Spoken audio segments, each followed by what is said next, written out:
আল্লাহ আমাদেরকে এই দুনিয়াতে পাঠিয়েছে ওনার ইবাদত বন্দেগী করার জন্য। আল্লাহ অন্ধকার দিয়েছে, আল্লাহ আলোও দিয়েছে। এখন আমাদের তার সাথে সাথে জ্ঞান বুদ্ধিও দিয়েছে। আমরা যেটাই করব বুঝে শুনে করব।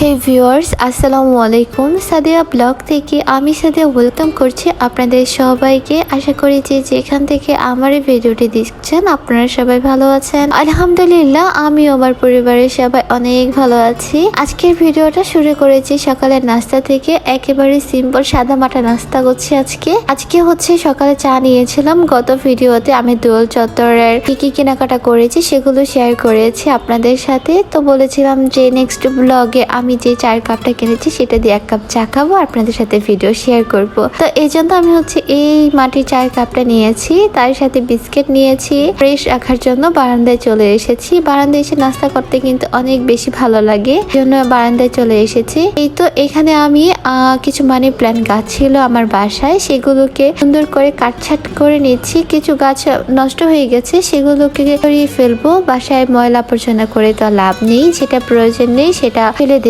আমি বেশ কিছু মানি প্ল্যান্ট গাছ উপরে লাগিয়েছি টপে, সেগুলো অনেকগুলো বড় হয়ে গেছে। সেগুলোকে হচ্ছে কাটছাট করে নিচে নামিয়ে নিয়েছিলাম, আর সেগুলি কেটে কেটে ছোট করে নিচ্ছি। আর গ্রাম থেকে বেশ কিছু মানি প্ল্যান্ট গাছ নিয়ে এসেছিলাম।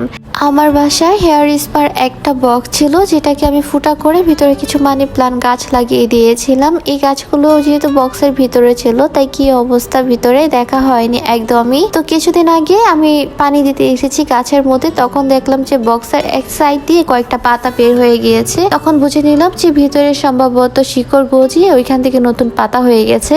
আজকে ভাবলাম যেহেতু সবগুলো গাছ লাগাবো, এটাকেও ক্লিন করে নেই। তো ক্লিন করার সময় আমি রীতিমতো অবাক, এমন ভাবে শিকড়গুলো হয়েছে ভিউয়ার্স, যেটা তো আপনারা নিজেই দেখতে পেলেন। তারপরে ওই বক্সটার মধ্যে নতুন করে আমি আরো কিছু চারা লাগিয়ে দিয়েছি, যেন এগুলোর শিকড় বের হয়ে যায়। আর শিকড় বের হয়ে যাওয়ার পরে অন্য আরেকটা টবের মধ্যে এগুলো কিন্তু অনায়াসে আপনি লাগিয়ে দিতে পারবেন, আর সেই গাছটা মরার কোনো রিস্ক থাকে না। আমার মনে হয় মানি প্ল্যান্ট গাছগুলো না পানির মধ্যে সবচেয়ে দ্রুত শিকড় ছাড়ে, মাটির মধ্যে এত দ্রুত শিকড় ছাড়ে না। এজন্য আমি মানি প্ল্যান্ট গাছগুলোকে আগে পানির মধ্যে শিকড় বের করে নিই, তারপরে হচ্ছে মাটিতে লাগিয়ে দিই। এই যে এই গাছটা দেখছেন, এই গাছটা কিন্তু 1 সপ্তাহের মধ্যে শিকড় বের হয়ে পুরো সুন্দরভাবে তরতাজা হয়ে গিয়েছে। আমার ভিউয়ার্সদের কাছে আমার বিশেষ একটা অনুরোধ, আপনারা আমার ভিডিওটা প্লিজ টেনে টেনে দেখবেন না, আপনারা ফুল ওয়াচ কমপ্লিট করে যাবেন। আপনারা যারা এখন পর্যন্ত ভিডিওটাতে একটা লাইক দেননি, প্লিজ আমার ভিডিওটাতে একটা লাইক দিয়ে ভিডিওটা কন্টিনিউ করবেন। আর আপনি যদি আমার চ্যানেলটা সাবস্ক্রাইব না করে থাকেন, প্লিজ আমার চ্যানেলটা সাবস্ক্রাইব করে পাশে থাকা বেল বাটনটি ক্লিক করে অল করে দেবেন। আর কমেন্টের মাধ্যমে আপনি আপনার মূল্যবান মতামত আমাকে অবশ্যই জানাবেন। এখানে আমি অফ ক্যামেরায় বাকি 2টা টপের মধ্যেও মানি প্ল্যান্ট গাছগুলোকে সুন্দর করে লাগিয়ে নিয়েছি। বারান্দার সৌন্দর্য বৃদ্ধি করার জন্য গাছের কোনো বিকল্প নেই, সেটা কিন্তু আমরা সবাই জানি। আমি মানি প্ল্যান্ট গাছগুলোকে যখন সুন্দর করে টানাচ্ছিলাম, অনুভূতিটা অন্যরকম লাগছিল। এই গাছগুলো যখন পরিপূর্ণ রূপ ধারণ করবে আর নতুন নতুন পাতা হবে, বেশ মাশাআল্লাহ দেখতে অনেক সুন্দর লাগবে। টবগুলো যখন ঝোলাচ্ছিলাম আর ভাবছিলাম আল্লাহর তৈরি, আল্লাহর রহমতের জিনিস কতই না সুন্দর। এই গাছগুলো কিন্তু আমরা চাইলেও জীবন দিতে পারবো না, আল্লাহ পাক চেয়েছে, তার জন্য কিন্তু সুন্দর রূপ ধারণ করেছে, জীবিত রয়েছে এখন পর্যন্ত। আমি কিন্তু আমার এই ছোট্ট বারান্দাটাকে নতুন করে সুন্দরভাবে সাজিয়ে গুছিয়ে নিচ্ছি, গাছ দিয়ে পুরো ভরপুর করে নিচ্ছিলাম। গাছগুলোকে পানি দিচ্ছিলাম আর মনে সুখে গান গাইছিলাম, আল্লাহ তাআলার ইবাদত গুণগান করছিলাম। একা একা ইদানিং আল্লাহ তাআলার বেশ গুণগান করতে খুব ভালোবাসি। যখন থেকে ভূমিকম্প হয়ে গেছে তখন থেকে কিন্তু মনের মধ্যে একটা আতঙ্ক সৃষ্টি হয়েছে যে কিসের দুনিয়াদারি, কিসের কি একদিনের ভূমিকম্পে সারাটা জীবন এলোমেলো করে দিয়েছে এমন মনে হচ্ছে। মনের মধ্যে অনেক ভয় জন্মিয়েছে, আল্লাহ তাআলাকে অনেক ভয় করতে শুরু করেছি। দোয়া করবেন আমি যেন 5 ওয়াক্ত ইবাদত বন্দেগী সম্পূর্ণ করতে পারি, আল্লাহর সকলগুলো আদেশ নির্দেশ মানতে পারি। এই যে পানি দিচ্ছিলাম সবগুলো গাছে, তো একটা গাছ কেন খালি থেকে যাবে, তো তাকে একটু পানি দিয়ে গোসল করিয়ে দিলাম। এদিকে আমি ঘরের জন্য একটা গাছ এনেছি, আমার এই গাছটার নাম বেশ মনে নেই, আপনারা যারা জেনে থাকবেন আমাকে কমেন্টে প্লিজ জানিয়ে দিবেন। এই গাছটা না আমার কাছে বেশ পরিমাণে ভালো লেগেছে। যখন দোল চত্বরে গিয়েছিলাম তখন আমার এই গাছটা এত বেশি চোখে পড়েছিল, তাই বাসার জন্য নিয়ে এসেছিলাম। গাছটার মধ্যে যে প্যাকেটটা ছিল মাটি সহ, সেটাকে কেটে নতুন করে আমি টপের মধ্যে লাগিয়ে দিব। প্যাকেটের সাথে যে মাটিটা রয়েছে গাছের শিকড় জড়িয়ে, সেই মাটিটাকে কিন্তু আজকে একদমই ভেঙে দিব না, কারণ গাছটাকে একটা জায়গা থেকে অন্য একটা জায়গায় স্থান করছি। তো এখন গাছটার যদি শিকড়টাকে মাটি সহ আলাদা করে আবার নতুন করে লাগাই তাহলে কিন্তু গাছটা মরে যাবার এটা সম্ভাবনা থাকতে পারে। যেহেতু এক স্থান থেকে আরেক স্থানে এই গাছটাকে লাগাচ্ছি, তাই আমি কিন্তু শিকড়টা একদমই ছড়িয়ে না মাটি থেকে, প্লাস অন্য আরো কিছু মাটি দিয়ে সুন্দর করে গাছটাকে লাগিয়ে দিব। আর ভিউয়ার্স, আপনারা খেয়াল করলেই দেখবেন আমি কিন্তু এই যে গাছটা লাগানোর সময় যখন মাটিগুলো ধরছিলাম তখন কিন্তু হ্যান্ড গ্লাভস ইউজ করেছি। এরপরে গাছটাকে সুন্দর একটা স্থানে রেখে সেখানে পানি দিয়ে দিচ্ছি। আর হ্যান্ড গ্লাভস করার কারণ হচ্ছে আমার বেবি একটু পর পর এসে আমাকে ওইটা সেটা দেয়, সেটা যদি আবার না ধরি কান্নাকাটি শুরু করে দেয়। আর হাতে যদি জীবাণু থাকে সেই জিনিসটা বাচ্চার হাত থেকে কিভাবে নিই, এই জন্য হ্যান্ড গ্লাভস ব্যবহার করেছি।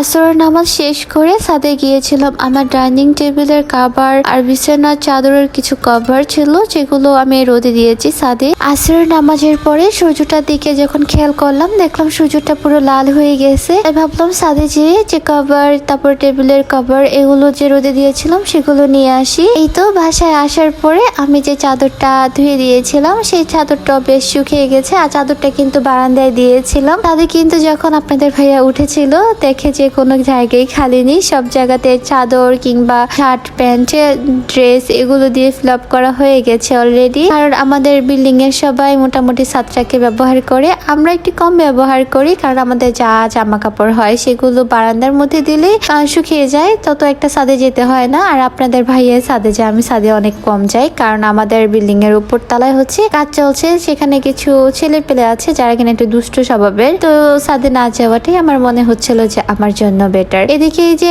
চাদরটা ভাঁজ করছিলাম আর দেখছিলাম কোথাও কি রং টং উঠে গেছে কিনা, কারণ এই চাদরটা আজকে প্রথমবার হচ্ছে আমি ধুয়ে ক্লিন করেছি। আজকে কিন্তু সবগুলো কাজ একদমই করার চেষ্টা করেছি, যেহেতু ফ্রি সময় হাতে অনেক কম থাকে, দিন এখন অনেক ছোট, তাই তাড়াতাড়ি করে সবগুলো কাজ শেষ করছিলাম। আর গাছ লাগানোর সময় তো বেশ অনেকটা সময় চলে যায়, কারণ পরম যত্ন সহকারে গাছগুলো লাগাতে হয়, তা না হলে যদি না বাঁচে ওরকম মনে একটা ভয় থেকে যায়।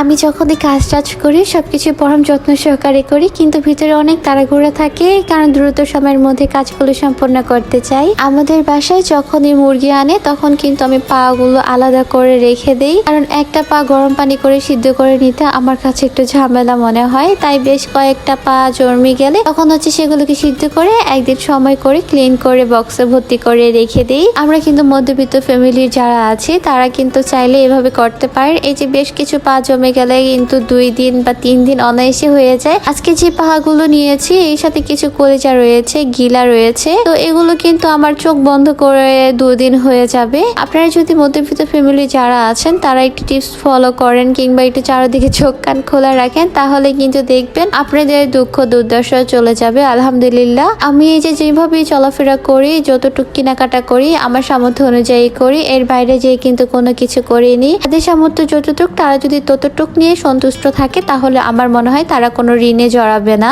এই যে ভিডিওর মধ্যে কত কিছুই না আপনাদের সাথে শেয়ার করি, জানি না আপনারা কে কি মনে করেন। আমার কোনো ভুল ত্রুটি হলে কিন্তু আপনারা অবশ্যই ক্ষমা দৃষ্টিতে দেখবেন। আর আমার যদি ভিডিওতে কোনো ভুল হয়ে থাকে আমাকে কমেন্টে অবশ্যই জানাবেন। আপনারা যখন আমাকে কমেন্টের মাধ্যমে ভুলটা সংশোধন করে দিবেন, আমি সেই ভুলটাকে সংশোধন করে নিজেকে নতুন ভাবে প্রিপেয়ার করে নেব, আর হচ্ছে আপনাদেরকে আরো সুন্দর সুন্দর ব্লগ ভিডিও শেয়ার করব। ভিউয়ার্স, আজকের ব্লগটা এই পর্যন্তই করছি। আপনারা সবাই ভালো থাকবেন। আল্লাহ হাফিজ। আসসালামু আলাইকুম।